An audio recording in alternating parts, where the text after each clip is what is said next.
Stellar representatives of our future are joining me today for today's Get the Facts discussion. And based on our pre-chat, I can say with confidence that our future is looking bright. I am joined by Gabrielle Lloyd, an 11-year-old grade 6 student at St. John the Baptist Kinder Preparatory School, where she serves as deputy head girl. This honor student has lent her academic prowess to the school's Junior Schools Challenge quiz and debating teams. She's a dancer as well. She dances at the Ligonier Dance Academy, and she is part of the dance ministry at her church, St. Richard of Chichester Roman Catholic Church. Now, if you're a fan of the popular School Challenge quiz program, then our next guest is no stranger at all to you. She has been a member of the St. Jago High 3-time consecutive winning team since age 12, and despite being the youngest member of the team, she has served as its captain 3 times during her 5-year stint. She loves to sing and is a member of her school choir. She's Janelle Esson. And the male of the bunch, he's a 6th form student at the Wilmers Boys High School where he's preparing for graduation. The deputy head boy does very well academically. He's earned 9 1s in his CSEC exams, but even in sports, he's scoring well, exceptionally even. He's the captain of the school's basketball and table tennis teams. They won the All-Ireland Under-19 basketball competition and the All-Ireland, both the All-Ireland and the Urban Under-19 table tennis competition. He's also a peer tutor and he hopes to become an engineer. He is Jelani Barnaby. Ladies and gentlemen, welcome. Thank you for having us. Thank you. Let's jump right into it. Now, I want a short answer from all of you, but then we'll break up the questions a little bit, all right? So, starting with Gabrielle. What is that specific achievement that you're most proud of? The achievement I'm most proud of is the fact that I got deputy head girl, as I had to work really hard to make sure that I got enough votes to beat the other candidates, as the other candidates were also very hardworking. Oh man, and that's the badge you're wearing right now. That's a politician in the making, maybe. Janelle. Well, the achievement that I'm most proud of is definitely the 3-peat, 2022, 2023, 2024 victories in Schools Challenge Quiz. And you were captain for all 3. Right. Excellent. Jelani. The achievement I'm most proud of is winning the All-Ireland basketball competition, because the year before we were ranked as 14th. 14? In front of 2 schools that didn't even participate. Oh wow, that's a huge jump. And that was this year? Yeah, it was a monumental win for us and the school. All right. So, Jelani, let's keep going with you. How do you manage your time effectively? 9 1s in CSEC, playing basketball, playing tennis. How do you balance all that? I believe that it's all about time management. What I normally do is I set a to-do list in the morning of what I have to do and what I'd want to do. Right.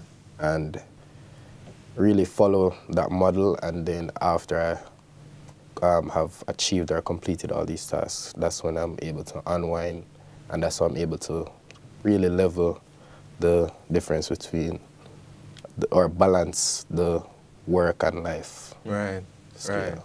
right. Okay, so you're working with structure. Yes. All right, cool. Gabrielle, now you overcame the obstacle of the other great candidates in becoming deputy head girl, but tell me about academically. Have you ever had a time when you encountered a really difficult academic challenge and you just, oh? Most academics come across as simple to me, but in specific subjects like social studies or mental ability, my teachers do things like they say that the way my thinking is, it's not the answer that they're asking for in exam, and they claim it as wrong. Which really upsets me. I would say that's the most difficult obstacle I face in my academics. How do you deal with that? I normally just look at it through their way and through my way and think about which one I think makes more sense. Okay, okay. Out of the box thinking. Jenny, it's your time. Now, give me the top 1 individual in your life that has been instrumental and in your success, and how did that person help you? Well, definitely my mom. I would have to say that she really was instrumental in my success because of all the sacrifices that she and my dad. She stopped? She was or she is? She is still instrumental, as well as my dad too. But like the 2 of them together really are my biggest support system. So that pushes me to work harder, to focus more, and just to get the job done. Like how? You say pushes you to do these things, but how? Like, is it like pressure or encouragement or what? No pressure whatsoever. If anything, I put more pressure on myself than they put on me. Right. Because just seeing how hard they work to get me to be where I am today, send me to school, stuff like that. That is what motivates me. I'm like, okay, mommy and daddy spend so much money. You have to do something because you're not working. So do something to repay them. And they support you in all your... Definitely. That is good. That is good. That is good. All right, Jelani, I'm coming back to you. Mentorship. Have you been mentored? I wouldn't really say so particularly. I guess you could say unofficially by my uncle. Yeah. He kind of leads his organization in the field that I'd want to go into. Which is? Or pursue, which is engineering. Okay, cool. And I would say not only engineering he talks to me about life, how to navigate different spaces as I get older. Right. So I would say that he's my... So you think mentorship is important to the growth of a young man, a young woman? I believe it is, because the best way to get where you want to go is to find out how to get there. And how to get there, you can ask people who are where you want to be. And they will kind of give you advices and let you know how to navigate past different potholes that are really unnecessary to go through. All right, I appreciate that. I appreciate that. We're talking to our future. I mean that with everything in me. We're talking to our future. We're going to go to a break right now. You don't want to miss the other half of this conversation. So please, stay with us.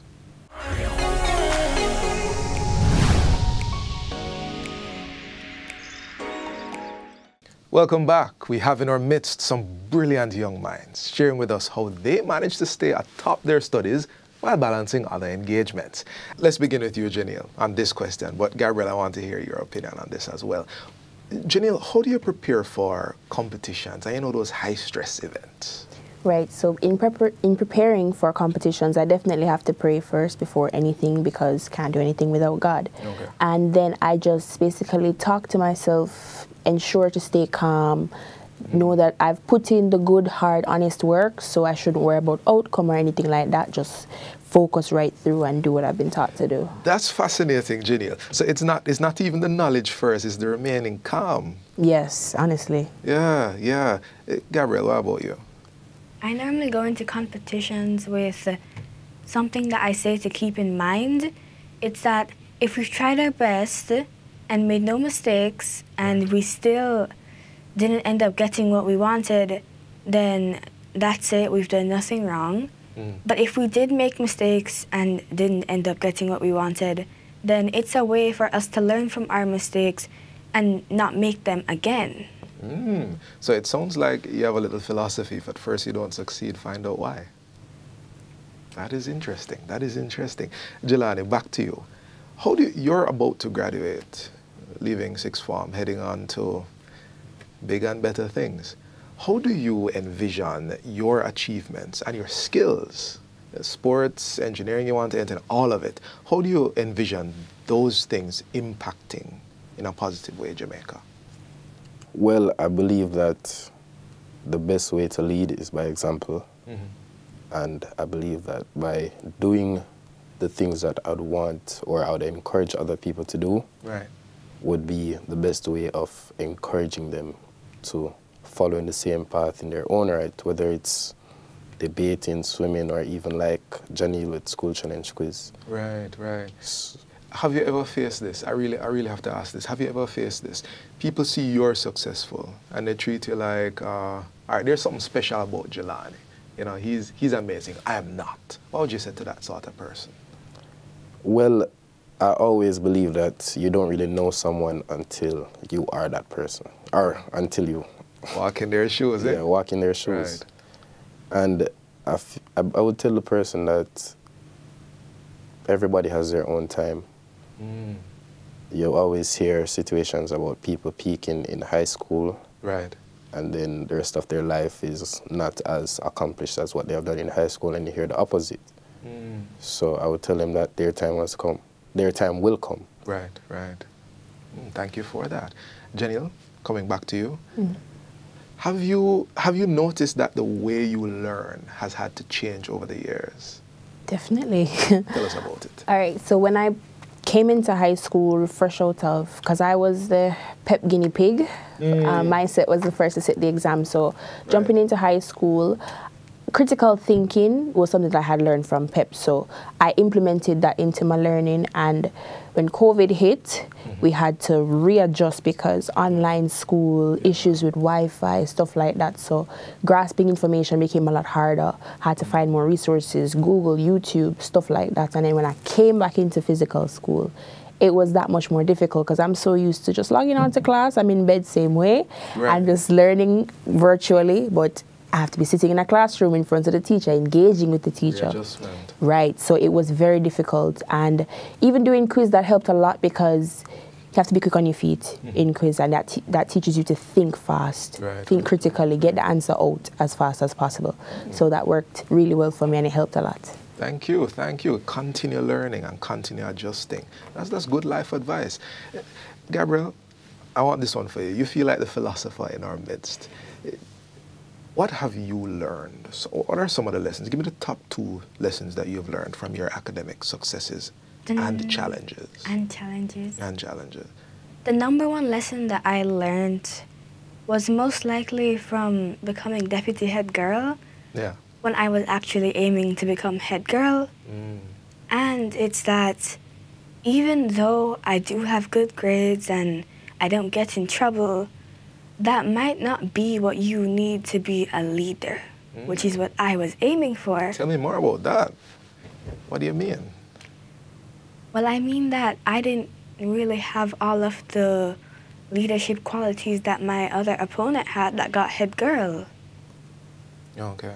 So that's something that, as you said in your earlier answer, something that you acknowledge and you work on and you go again. Okay, thank you for that. That's some wisdom right there. We're in the tail end of our interview, guys. I've been amazed by your answers. I wish we could talk some more. But our audience, I'd like you to give our audience something in these parting moments. And we started with you, Gabriel, so I'm going to go from the opposite direction. What advice would you give to your peers who aspire to excel in school? They're encumbered by all kind of other activities. They might think, okay, the place I live is not good enough, the struggles I have to go through. There's a lot of things that I feel like I'm being held down. Some of your peers are watching right now. So starting with Jelani, Janelle, Gabriel, what advice would you give? Well, I would tell that person that a major key or ingredient to success is focus. You can have the discipline, the consistency, which are important. But if you're focusing on a lot of different things or if you're distracted, the success will not come. So focus is the most important thing. And despite where you come from, you don't try to take that as an excuse or use that to be complacent. You just believe that everybody's given the same chance. Right. And you apply focus. And lists are a good focus tool you'd recommend? Yes. Okay. Janelle? Right, so my advice is simply just be break the glass ceiling in everything. So you come from a neighborhood that's not so great or there's a lot of violence. Be that person who comes out of that in success. Let that motivate you to work even harder. Say that, oh, everybody in my family is either they own a shop or they do this. Not to stereotype anyone, but you see that that's where your family has decided to stop. Don't stop there. Continue to work hard and grow. Work really hard. And as Jelani said, focus is really important. I believe that because without focus, all your hard work would be in vain. So I would say focus, pray, and prayer without work is dead. So pray, put in the hard work, and don't worry about the outcome. So it's not even so much about whether it's fair or not. It's about how much you're willing to get there.